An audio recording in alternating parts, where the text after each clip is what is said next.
Fala pessoal, tudo bem? Sou o irmão Fábio Rodrigues Pardinho de Cascavel, Paraná.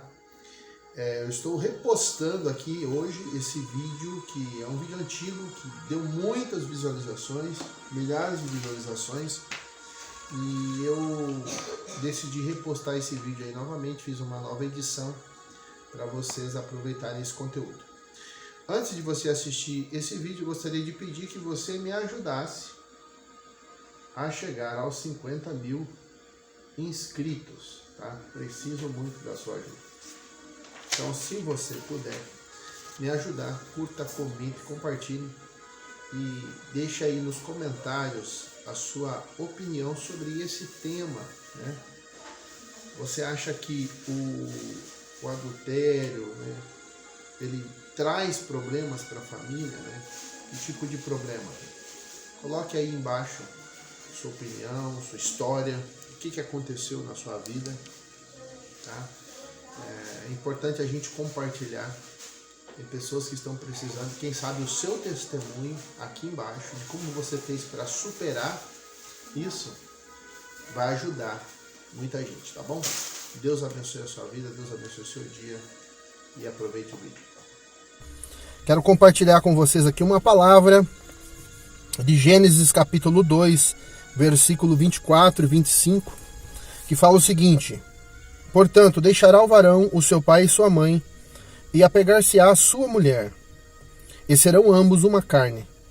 E ambos estavam nus, homem e a sua mulher, e não se envergonhavam. Tenho falado bastante aqui sobre a questão do casamento, do adultério, né? E eu quero falar um pouquinho sobre esse texto, fazer uma reflexão com vocês aqui. Você vê que o texto diz que o homem vai deixar seu pai e sua mãe, vai se unir à sua mulher, e serão os dois uma só carne. Esse uma só carne, ele só se consuma após o ato sexual. Então, quando o homem tem relação com a mulher, ele passa a ser parte dela, e ela passa a ser parte dele. E você vê que o texto diz: e ambos estavam nus, e não se envergonhavam. Ou seja, havia uma total transparência entre os dois. Não havia segredos entre os dois. Não havia vergonha, não havia nada no homem que pudesse deixá-lo envergonhado em relação à sua esposa. E não existia nada na sua esposa que pudesse deixá-la envergonhada, né, que ele não soubesse. Então, o que acontece, queridos? A questão do adultério, por que ele é tão prejudicial? Porque o modelo de Deus para a família é um homem e uma mulher. Serão os dois, ambos, uma só carne. Esse é o modelo de Deus de família. Tá? Esse é o modelo do Criador. Esse é o modelo que dá certo. Eu estava estudando a origem da palavra pai e a origem da palavra mãe, e o que eu descobri? Que pai simboliza a força da casa. Mãe significa aquela que cola, né? Aquela que cola, aquela que une, né? E os filhos simbolizam a alegria da casa.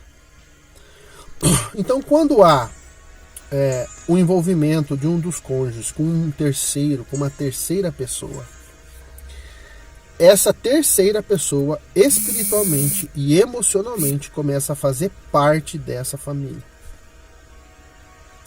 Por isso que o adultério, ele endemoniza a casa, porque a presença dessa terceira pessoa não é uma presença bem-vinda por Deus. Não é uma presença abençoada por Deus. Porque qual que é o modelo de Deus? Homem e mulher, e ambos serão uma só carne. Então, quando há essa interferência de uma terceira pessoa, isso vai trazer sérias complicações para dentro da família. Eu tenho dito aqui que não tem como você medir as consequências de um adultério. Não tem como você medir o poder destrutivo de uma traição. Não tem como medir. Tá? Isso pode levar a situações drásticas. Já existe estudo sobre isso, que filhos de pais divorciados, muitas vezes os pais pensam assim, a gente vai se divorciar e cada um vai viver sua vida, e as crianças vão crescer e vão se acostumar e vão lidar bem com isso. Mas isso não é verdade.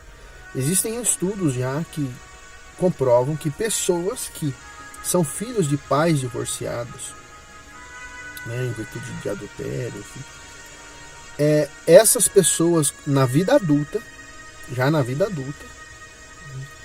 elas desenvolvem sérios problemas psicoemocionais, sérios problemas. Elas desenvolvem depressão, síndrome do pânico, né? Inúmeros problemas, e fora as doenças físicas, que a pessoa está doente na alma, e isso acaba interferindo no organismo da pessoa, né? Dependendo da forma que a pessoa reage com aquela situação, pode desenvolver doenças na vida da pessoa. Então, por isso o modelo de Deus é um modelo de total transparência. Estavam nus e não tinham vergonha do outro. Não tinha segredo. A vida deles era aberta uma para a outra. E é esse nível de relacionamento que Deus quer que a gente chegue. É nesse nível de relacionamento. Eu quero abrir um parênteses aqui. Existem situações que isso acontece muito com as mulheres, tá? Mulheres que às vezes perderam a virgindade lá com o primeiro namorado e tal. Aí não deu certo e tal, e aí elas conheceram o atual marido, casaram com esse marido, mas elas estão sempre lembrando daquele primeiro namorado, daquela primeira experiência que ela teve. Ela fica presa a essa experiência. Por que isso acontece? Se você vai ler ali Gênesis, você vê que Deus fala que depois do pecado, né, de Eva e depois Adão, Deus fala assim que o marido vai dominar sobre a mulher. Então toda vez que um homem tem uma relação íntima com uma mulher, geralmente as mulheres, né, elas têm mais assim, essa tendência de se apaixonar, né, de se apegar àquele homem. Não sei porque o homem não é tão assim, tá? Tem que perguntar para Deus isso, eu não tenho essa resposta. Mas com a mulher isso acontece muito, tá? A mulher está casada, mas ela está presa à alma dela com o rapaz, a pessoa que ela teve a primeira experiência sexual. Ela está apegada a ele. Por isso que o texto diz: os dois são uma só carne. Então, mesmo que você não casou e você teve relação sexual, você se tornou uma carne com aquela pessoa. E aí você casa agora com uma outra pessoa, mas você se tornou uma carne com aquela pessoa. E é incrível como esse tipo de situação ela perturba um casamento. Perturba um casamento. A mulher até gosta do marido, casou com aquele marido, mas ela está emocionalmente aprisionada e a sua alma apegada à alma daquele homem que ela teve a sua primeira experiência sexual. Então, queridos, por que eu estou explicando isso e falando com vocês sobre isso? Porque nós temos que entender o seguinte: o sexo, ele vai determinar a saúde da nossa vida. Dependendo do tipo de vida sexual que você tem, você revela pela sua vida sexual o tipo de Deus que você serve.